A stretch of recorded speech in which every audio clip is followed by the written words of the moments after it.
برداشت کرنا سیکھو گے. یاد رکھو میرے بچوں، اگر آپ صبر سیکھ گئے تو کوئی آپ کو پکڑ نہیں سکے گا.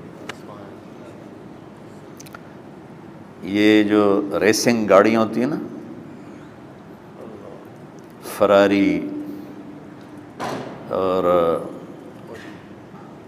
مختلف ان کے نام ہیں، مشہور فراری ہے، اٹلی میں بنتی ہے. لیمبرگینی، یہ دونوں بنتی ہیں وہاں اٹلی میں.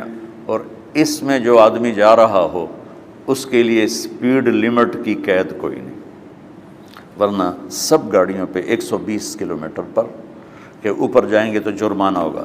لیکن جو آدمی لیمبرگینی میں جا رہا ہے یا فراری میں جا رہا ہے اس کے لیے کوئی جرمانہ نہیں، چونکہ وہ یوں کرو تو 1 سیکنڈ میں وہ 120 پہ چلی جاتی ہیں، صرف اتنا کرنے سے شو ایسے جاتی ہیں. تو میں آپ کو ایک لیمبرگینی دینا چاہتا ہوں، فراری 8 کروڑ کی ہے. فراری 8 کروڑ کی گاڑی ہے فراری. کئی دفعہ وہاں جب جاتا ہوں تو کوئی نہ کوئی بٹھا دیتا ہے، یہ آپ کو ذرا سیر کرائیں. وہ ہمارے کو تو شوق کی کوئی چیز ہے نہیں، وہ نوجوانوں کے شوق کی چیز ہے. تو 8 کروڑ کی گاڑی ہے، میں مفت آپ کو دے رہا ہوں.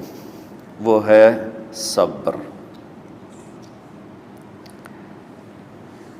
آخرت کے سفر میں اگر تیز چلنا چاہتے ہو، سب سے آگے نکلنا چاہتے ہو، تو صبر کی فراری پہ سوار ہو جاؤ. تمہیں کوئی پکڑ نہیں سکے گا، تمہارے کوئی قریب بھی نہیں آ سکے. کہ دنیا میں صبر کرنے والوں کا قحط آ گیا. بڑے بڑے علماء ہیں اخلاق سے خالی، بڑے بڑے علماء ہیں صبر جانتے ہی نہیں.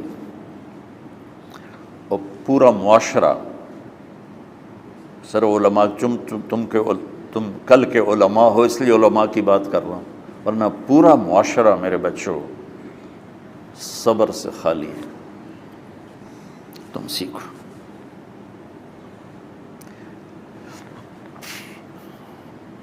دیکھو میری ایک بات سنو، علم کی کمی ہو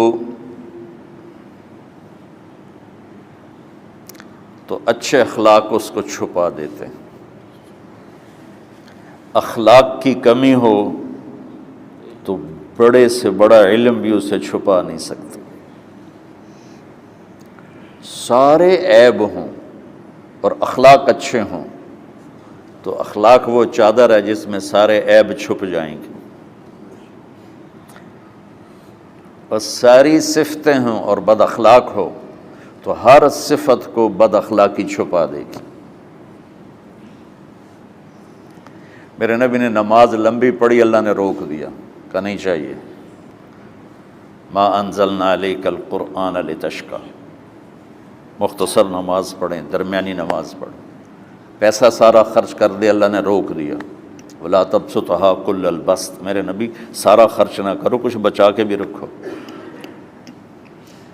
تبلیغ میں اپنی جان کھپائی، اللہ نے اس سے بھی روک دیا. فلا تذهب نفسك علیہم حسرات، تبلیغ کرو خود نہ مر جاؤ. تبلیغ کتنا بڑا عمل ہے، اللہ نے کہا اعتدال. نماز کتنا بڑا عمل ہے، اللہ نے کہا درمیانہ ہاتھ رکھو. مال خرچ کرنا کتنا بڑا عمل ہے، اللہ نے کہا درمیانہ ہاتھ رکھو. جب میرے نے میں نے اخلاق میں بلند پرواز دکھائی تو اللہ نے کہا شاباش انک لعلی خلق عظیم.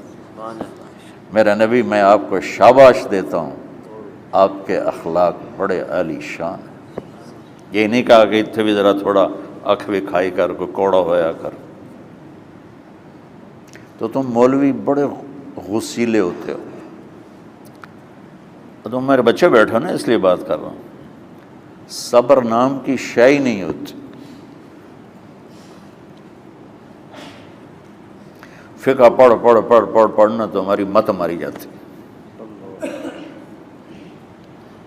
قرآن کو بھی فقہ کے انداز میں پڑھتے ہیں، حدیث کو بھی فقہ کے انداز میں پڑھتے ہیں. بخاری سے زیادہ امام بخاری پڑھاتے ہیں. ترجمۃ الباب پہ اتنا وقت لگا دیتے ہیں کہ حدیث جو اصل چیز ہے اس کی طرف توجہ نہیں جاتی۔ امام بخاری کی کتاب کا مقدمہ کوئی نہیں، تو اس پر جب بخاری شروع ہوتی ہے تو ہفتہ ہفتہ اس پہ سبق چلتا ہے کہ امام بخاری نے مقدمہ کیوں نہیں لکھا، جی میں سارے مل کے یعنی امام صاحب نے تو گلاں کیتی جانا۔ میں اس کا اتنا آسان 1 منٹ میں اس سارے سبق کو ختم کر دیتا ہوں بخاری شریف کے، کہ دیکھو بھائی امام صاحب کا دل نہیں کیا مقدمہ لکھنے کو، اس لیے انہوں نے نہیں لکھا، گل مک۔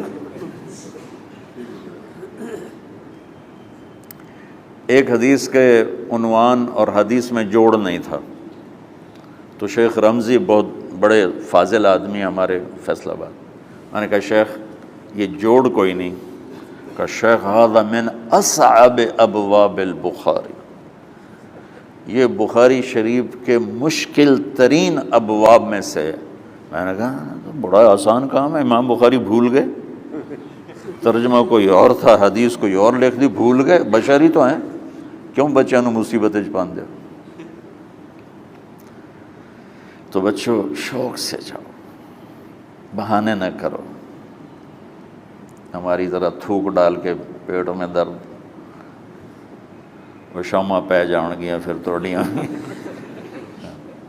ٹھیک ہے نا، میں زیادہ بول نہیں سکتا ہوں، ضروری سمجھ کے آیا تھا کہ تم خوشی سے جاؤ۔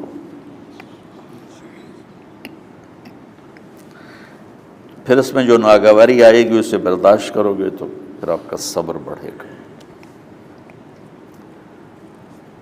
تو میں صرف میری شہرت نظر آتی ہے، اس میں جتنا مجھے صبر کرنا پڑا ہے وہ تمہارے سامنے نہیں ہے، جتنی کڑوی گولیاں میں نے کھائی ہیں لوگوں سے وہ تو تمہیں نہیں پتہ۔ اب تمہیں اتنا نظر آتا ہے کہ واہ واہ ہو رہی ہے آگے پیچھے لوگ، میرے اللہ کا کرم ہے، میری کیا اوقات، آج ہوں کل مر جاؤں گا، اولاد کو بھی یاد نہیں رہے گا کہ طارق جمیل کون تھا۔ جو ہے اس میرے رب کا کرم ہے، مجھے اپنی شہرت سے کبھی دھوکہ نہیں لگا، تو میرے بچوں اس لیے بتا رہا ہوں، کوئی فخر نہیں، کہ مجھے اپنی شہرت سے کوئی دھوکہ نہیں، ایک لمحے کے لیے بھی مجھے دھوکہ نہیں، میرے دل کی گہرائیوں یہ بات اتری کہ سب میرے اللہ کا فضل ہے، اور برائی کرنے والا اور اچھائی کرنے والا میری نظر میں برابر ہو گیا ہے۔ برابر ہونے کا مطلب پہلے سمجھو، تم مجھے گالی دو گے مجھے تکلیف ہوگی، تو میری تعریف کرو گے مجھے خوشی ہوگی، اس کو برابری نہیں کہتے، وہ تو ایک طبعی چیز ہے۔ یہ میں نے ہاتھ پہ اپنا ہی ہاتھ مارا تو اس کو درد ہو رہا، تو اگر میں مولوی شوکت صاحب سے بدتمیزی سے بات کروں گا تو ان کو تکلیف ہوگی، اور میں ان کی قربانیاں بیان کروں گا۔ یہ ذرا کھڑے ہو نا، ادھر ہاتھ دو، یہ اس سارے نقشے کے بانی ہیں، یہ پہلی اینٹ ہے، یہ 3000 روپے اس وقت لے رہے تھے 1985 میں 86 میں کراچی،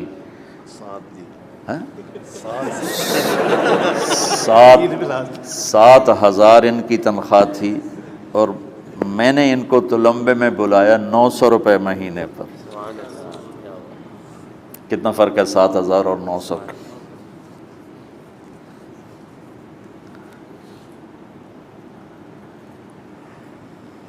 لوگ میری تعریف کرتے ہیں، میں اللہ کا شکر ادا کرتا ہوں، اور اس پہ میں تکبر میں نہیں آتا۔ یہ ہے مدح اور ذم برابر ہو جائے، یعنی تعریف کرنا اور برائی کرنا برابر ہو جانے کا مطلب یہ نہیں ہے کہ برائی سن کے اثر نہیں ہوتا اور تعریف سن کے اثر نہیں ہوتا، نہیں، برابر ہونے کا مطلب بتا رہا ہوں، اس کی توفیق، تائید، رحمت اپنی اولاد کو بتا رہا ہوں۔ کوئی میری تعریف کرتا ہے میں اللہ کا شکر ادا کرتا ہوں اور اپنے آپ کو بھولتا نہیں ہوں، کوئی میری برائی کرتا ہے تو میرے دل میں اس کے لیے کوئی منفی جذبہ نہیں پیدا ہوتا۔ یہ ہے اچھائی برائی کو برابر کر دینا۔ کہ میرے اوپر مختلف الزام لگتے ہیں تو میں ان کو پی جاتا ہوں، اور اس طرح کا معاملہ کرنے والوں سے اپنے دل کو بالکل صاف رکھتا ہوں، بالکل صاف، اور میرا ان سے معاملہ اسی طرح ہوتا ہے جیسے پھر آؤ جی اپنی وجہ سے کبھی کسی سے قطع تعلق نہیں کرتا۔ تو بچوں، صبر بہت بڑی دولت، یہ تمہاری تبلیغی زندگی میں بھی کام آئے گی، علمی زندگی میں بھی کام آئے گا، جب تم گھر والے بنو گے، شادیاں ہوں گی، اس وقت یہ کام آئے گا۔ ٹھیک ہے، اب بہانہ تو نہیں کرو گے نا، خوشی سے جاؤ گے نا؟ چلو، السلام علیکم۔